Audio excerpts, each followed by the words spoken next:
In the silent cemetery, the millionaire knelt before his daughter's gravestone, sobbing as if life had been ripped from him. What he never imagined was that his daughter was alive and about to reveal a truth that would change everything forever. The cemetery was hushed, gripped by a chill that seemed to cut through the skin. John Harrison walked alone, with dragging steps, his face downcast, as if life had departed along with his daughter. It had been 2 months since the millionaire buried Isabella after the tragedy no one could foresee. The 2-year-old girl had gone to spend the weekend at the stepmother Stella's cabin in the remote woods of upstate New York, a woman who had always treated her with apparent kindness. But while Stella was away handling business in the city, a devastating fire consumed the house. Firefighters found unrecognizable rubble, and among it, the girl's personal belongings. John didn't question it, accepting the death, drowned in grief. Since then, he survived on the almost maternal affection of his wife Stella, who blamed herself for not being there, and on the firm support of Mark, his brother 2 years younger and business partner, who repeated every day, "I'll handle the company. You just try to stay on your feet. I'm with you, brother." Kneeling before the gravestone, John let the weight of it all crush him at once. He ran his fingers over the cold inscription, murmuring between sobs, "Beloved daughter, rest in peace." "How am I supposed to rest, daughter, if you're not here anymore?"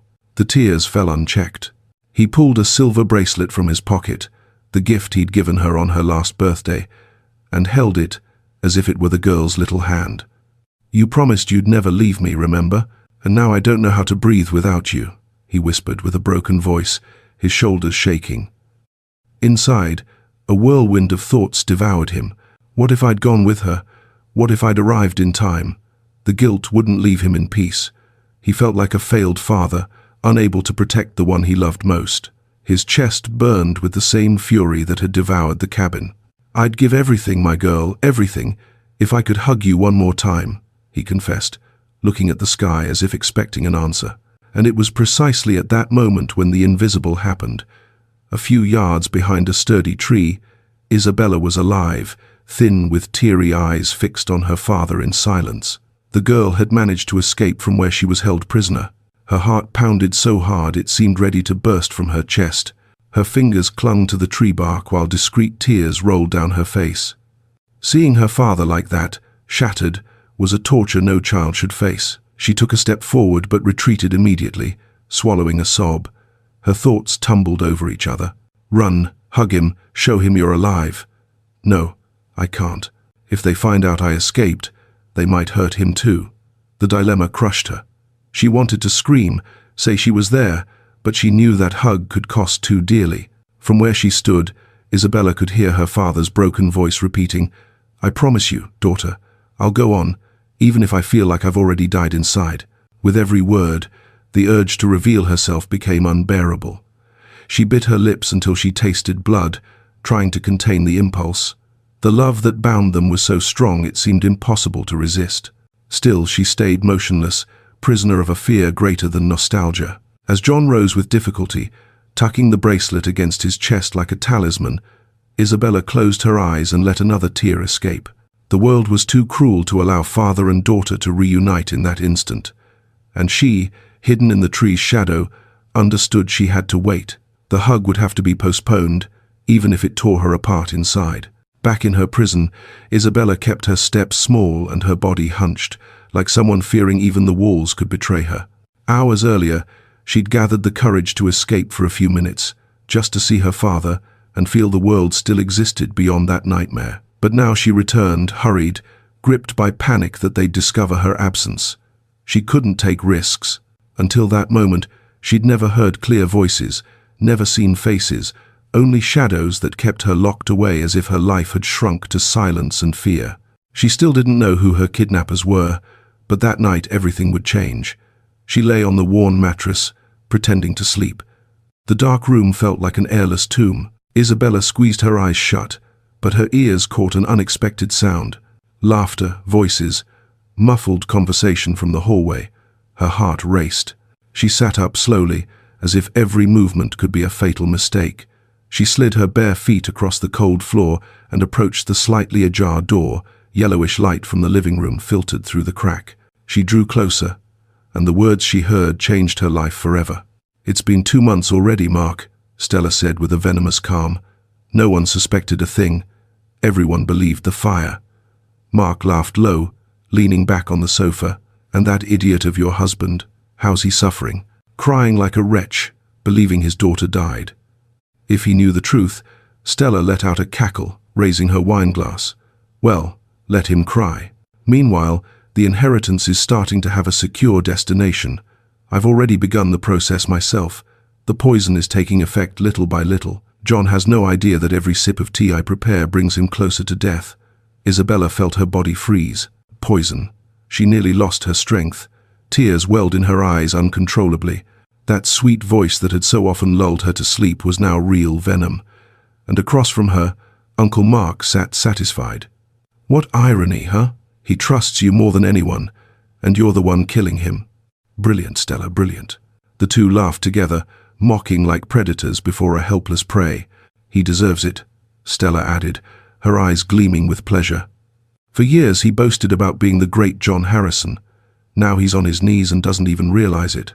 Soon they'll say it was a natural death, an unhappy coincidence, and we'll be the rightful heirs." Mark raised his glass in a toast, "To our victory and the fall of that poor fool." The toast was sealed with a passionate kiss that made Isabella clamp her hands over her mouth to avoid screaming. Her heart pounded wildly as if about to explode. Her head spun. They're my kidnappers." The stepmother and the uncle were behind it from the start.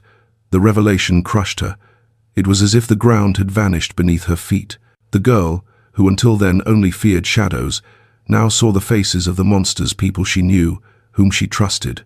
The weight of the horror made her step back a few paces, nearly tripping on the creaking wood. The fear of being discovered was so great that her whole body shook uncontrollably. Isabella leaned against the room's wall, her eyes wide, sobs trapped in her throat. The desperation was suffocating. Her father wasn't just mourning a daughter who was alive, he was also drinking his own death sentence every day. "They're going to kill him. They're going to kill him, and I can't let that happen," she thought with her mind in turmoil. The crying ran hot down her face, but along with it sparked something different, a raw, desperate strength from someone who understood she carried a truth too big to silence. While in the living room the traitors toasted like victors, Isabella curled up on the mattress, feigning sleep, praying no one noticed her wakefulness. But inside, she knew her father's life hung by a thread, and only she, a scared, thin girl full of fear, could stop the next blow. The night stretched like an endless veil, and Isabella lay motionless on the hard mattress, her eyes fixed on the narrow window looking outside. Stella and Mark's words hammered in her mind relentlessly like a cruel sentence. "They killed my childhood, lied to my dad, and now they want to take his life too." Each thought was a blow to her heart. Her thin body trembled, but her soul burned with a desperation that no longer fit in her chest. She knew if she stayed there, it would be too late. The courage she never imagined having was born amid the fear. With cautious movements, she waited until the silence became absolute. The laughter ceased, the footsteps faded, and only the distant sound of wind against the windows remained. Isabella got up, approached the back window, and slowly pushed the rusted wood. The creak sounded too loud, and she froze. Her heart seemed about to explode. No noise followed. She gathered strength, breathed deep, and slipped outside, falling onto the cold grass. The impact made her bite her lips, but she didn't dare let out a whimper. She stayed on her knees for a moment, looking back as if expecting them to appear any second. Then she ran. The path through the forest was harsh. Every branch snapping under her feet seemed to betray her escape. The cold cut her skin, and stones hurt the soles of her bare feet. But she didn't stop. The love for her father was greater than any pain. "I have to reach him. I have to save his life. They've already started poisoning him." Her mind repeated like a frantic drum, and her thin legs, though shaky, obeyed the urgency. The early morning was long, the darkness seemed infinite, and hunger weighed on her. But nothing would make her give up. When the sky began to lighten, Isabella finally spotted the first streets of the city. Her heart beat even harder, and tears of relief mixed with sweat and exhaustion. Stumbling, she reached the entrance of John's mansion. The tall gate seemed impassable, but her will was greater than all. She gathered her last strength and pounded on the door. First softly, Then with more desperation, "Dad, Dad," she murmured low, without even realizing. Footsteps sounded from the other side. Her heart nearly stopped. The door opened, and there he was, John, worn down, with sunken eyes and a tired face, but upon seeing his daughter, he froze as if struck by lightning. His mouth opened silently, his hands trembled. "Isabella," the voice came out like a whisper, incredulous. She, without thinking, threw herself into his arms, and the clash turned into an explosion of emotion.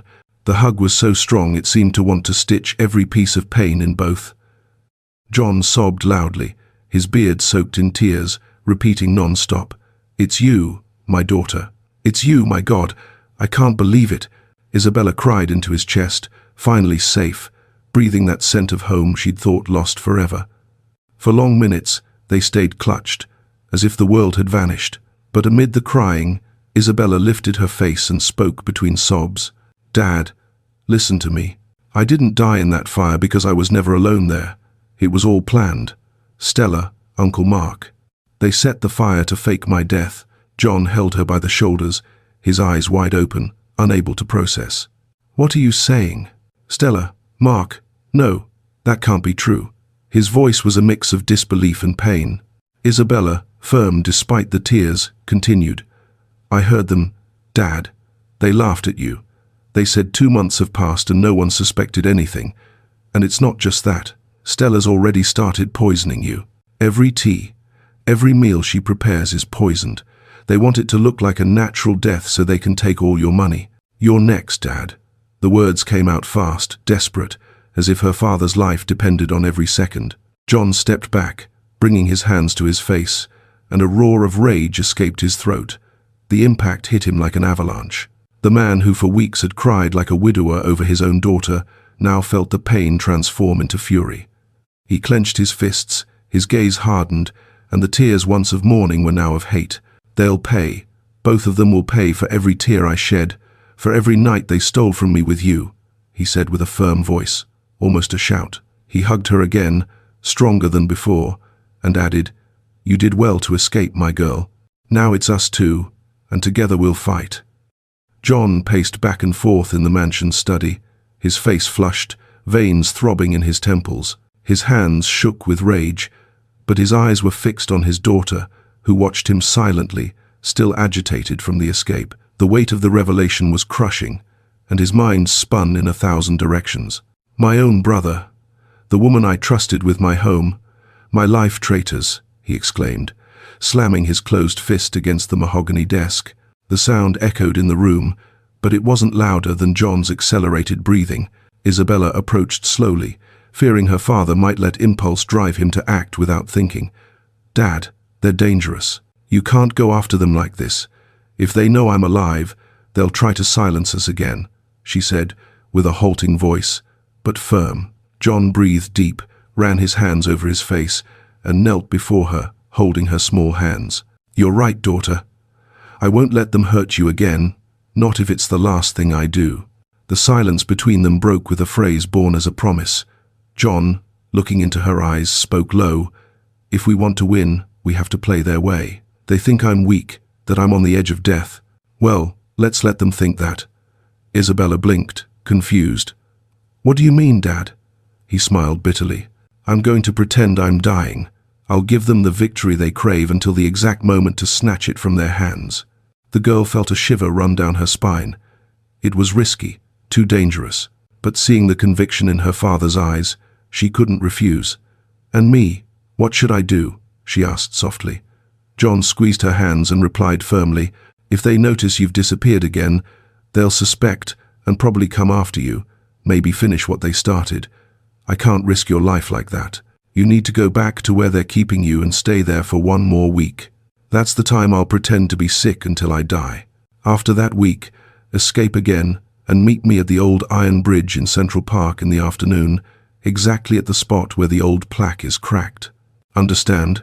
A spark of complicity began to grow between them, an alliance forged in pain. Sitting side by side, father and daughter started sketching the plan. John explained each detail calmly, but his gaze showed a man at war. I need to start looking sicker than I already do. I'll isolate myself, cancel commitments, seem fragile. They can't suspect I know anything. Isabella, with her heart racing, murmured, "But what if the poison continues?" He caressed her face and replied, "I won't touch anything from their hands, not even a glass of water. From today, they think they have me in their grasp, but we're the ones pulling the strings." Tears returned to the girl's eyes, but not just from fear. There was a silent pride in her chest. For the first time, she wasn't just the protected daughter, she was part of the fight. John hugged her again, but now with different energy. It wasn't the hug of pain anymore, but of alliance. "They think we're weak, Isabella, but together we're stronger than ever." In that stifling room, with no witnesses but the walls, a pact was born that would change everything. Father and daughter, united not just by blood but now by the thirst for justice, pain gave way to strategy. The morning transformed into fire, and as the sun rose through the window illuminating them both, it was clear the traitor's fate was sealed. All that remained was waiting for the exact moment to strike.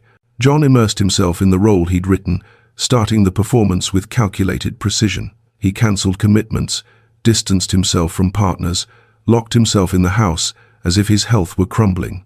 The first news spread discreetly. Businessman John Harrison faces health issues. Little by little, the version solidified. John rehearsed in front of the mirror the short breaths, the lost gaze, the dragging steps that would convince even the most skeptical. Then came the climax of the farce. Headlines spread across radios and newspapers. John Harrison dies, victim of cardiac arrest. The country shuddered. Partners, clients, even rivals were caught by surprise. The news seemed incontestable, wrapped in carefully manipulated medical notes and statements from moved employees. In private, John watched the scene from afar, hidden, with his soul split in two. The half that suffered seeing his image buried, and the half that fueled the fire of vengeance. The funeral was worthy of a theatrical tragedy. The church was full. Cameras vied for angles, flashes captured every detail. Stella shone in her act, black veil, tears streaming, sobs that drew sighs from those present. "I lost the love of my life," she murmured, perfectly embodying the widow's pain. Mark, for his part, took the pulpit with a halting but firm voice. "I lost my brother, my partner, my best friend. His absence will be an impossible void to fill." The audience rose in respectful applause, and some even cried with them. It all seemed too real. Hidden in a nearby car, John watched from afar with a churning stomach. He saw Mark take Stella's hand with a nearly complicit gesture, and that confirmed his farce was complete, but also revealed the arrogance blinding them. "They think they've won," he whispered through gritted teeth, his eyes gleaming with hate. It was painful to see the world mourn his death, while the real enemies toasted victory. But that pain served as fuel for what would come next. After the funeral, Stella and Mark continued the performance backstage. They organized private meetings, exclusive dinners, toasts with imported wine. "To poor John," they said between muffled laughs, mocking the naivety of a man who to the end believed in their loyalty. The public, however, only saw two devastated heirs, united in the mission to honor the fallen patriarch's legacy. The press bought the story, reinforcing the image of family tragedy hiding a macabre conspiracy. Meanwhile, Isabella lived her days in countdown. Back in the narrow room where they kept her, she repeated to herself the mantra her father had given. 1 week, just 1 week. Then I escape again and meet him at the Iron Bridge in Central Park. The girl's heart filled with anxiety and hope, even amid fear. She heard news fragments on the cabin's TV, confirming John's death, and bit her lips until they bled to avoid crying out loud. With every heartbeat, she repeated, "They didn't win. Dad's alive. We'll beat them." The world believed the mounted spectacle, and that was the most powerful weapon father and daughter had. The stage was set. The villains already savored their victory, and the play seemed to have ended. But behind the curtain, a new scene waited to be revealed. The days after John's death were heavy with silence in the mansion. Gates closed, flags at half-mast, employees walking hallways with heads down. But behind those walls, the atmosphere was different. Stella swapped mourning for silk dresses in less than a week, though she kept rehearsed tears whenever journalists appeared for quick interviews. Mark, with his serious air, took emergency meetings showing false sobriety. "We must honor my brother's memory," he said, drawing discreet applause from executives who believed they faced a broken man. In private encounters, however, the mask fell. Stella toasted with expensive wine, smiling with eyes gleaming in triumph. "We did it, Mark. The whole stage is ours, and no one even dares question." He raised his glass with a contained laugh. "The irony is perfect. That fool crying at his daughter's grave without imagining he'd be next. Now the empire he built is within our reach. The whole world cries for John, but we're the ones alive and millionaires." The two toasted, intertwining hands like newly crowned accomplices. The anticipation grew until the big day. The inheritance probate. Renowned lawyers were summoned, journalists crowded the entrance, influential business people filled the courtroom seats. It was the moment when John Harrison's fortune, majority shareholder of the tech company and owner of an enviable estate, would be legally transferred. The atmosphere was solemn, but tension ran beneath the formality like an electric current. Stella and Mark appeared impeccably dressed, him in a dark grey suit, her in a black dress blending mourning and power. When they entered, many rose to greet them with respectful gestures. The performance worked. Everyone saw them as the surviving victims of tragedy, people who, amid pain, held posture and assumed responsibilities. Stella wiped a discreet tear before the cameras, sighing. "John always believed in this company's future. Today we'll continue that legacy." The speech rehearsed in the mirror drew moved looks from some lawyers and flashes from photographers. Mark, with firm voice, added, "It's what my brother would have wanted." The ceremony began. Papers were placed on the central table, and the judge presided with neutrality. Each signature was like a symbolic hammer, consolidating the theft they believed perfect. Stella leaned to write her name with elegant script, smiling sideways. Mark held the pen with the firmness of someone feeling like world owner. Each stroke on paper sounded like a victory celebrated in silence. The audience watched in respectful quiet, some commenting among themselves on the widow and surviving brother's resilience. "They're strong," murmured one executive present. "They lost so much and still stand firm. If only they knew the truth. If they could see beyond the curtains, they'd see every tear was rehearsal and every gesture a farce." But to all eyes, this was the coronation moment. The Harrison Empire now had new owners. When the last page was signed, the judge rose and declared the inheritance officially probated. Stella closed her eyes briefly, savoring victory, and Mark squeezed her hand discreetly under the table. "It's over," he murmured, with a satisfied smile, escaping control. They believed they were at the top, untouchable, celebrating an impeccable plan's triumph. The courtroom was steeped in solemnity, lawyers gathering papers, business people murmuring, journalists sharpening pens for the day's story. The judge wrapped the ceremony with normalcy airs. Stella sat like a haughty widow, letting a calculated sigh escape, while Mark, upright in his chair, already behaved as the new family pillar. Everything seemed consolidated, a closed chapter, until suddenly a boom made everyone's hearts race. The courtroom doors burst open violently, slamming the wall with force. The noise thundered. Papers flew from tables, glasses spilled, and the whole room turned to the entrance. The air seemed to vanish when John Harrison appeared, walking with firm steps, eyes burning like embers. At his side, hand in hand, Isabella, the girl presumed dead, crossed the aisle with head high, tears shining in her eyes.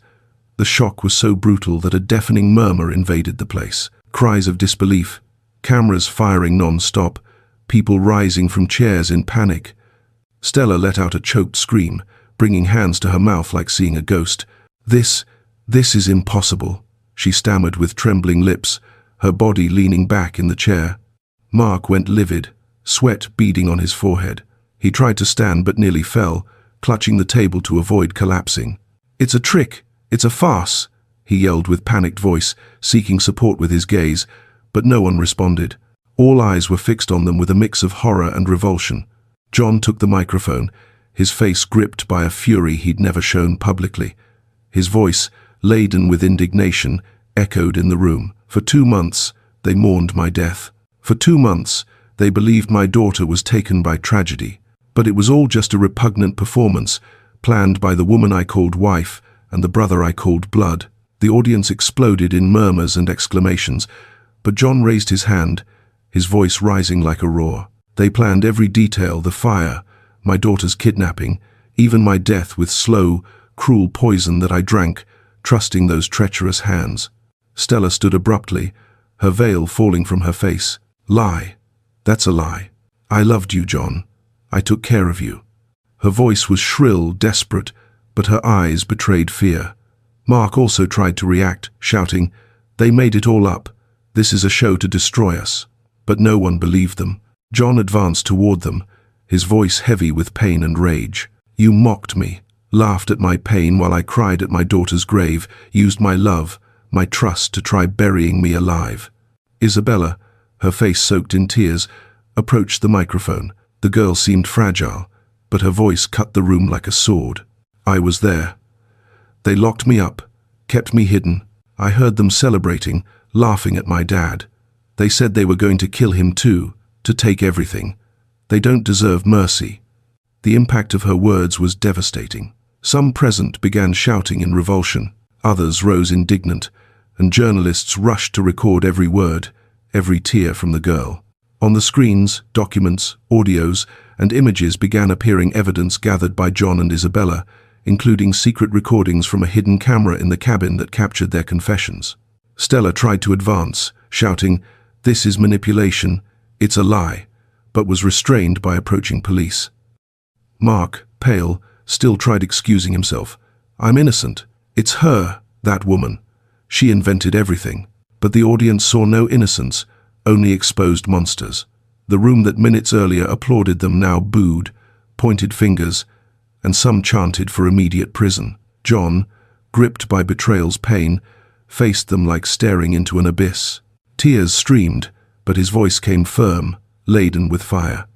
"You stole my nights of sleep, robbed my peace. You nearly destroyed my daughter. Today, before everyone, you'll be remembered for what you really are. Murderers, thieves, traitors." Stella screamed, trying to escape the cuffs. Mark trembled, murmuring senseless apologies, but it was too late.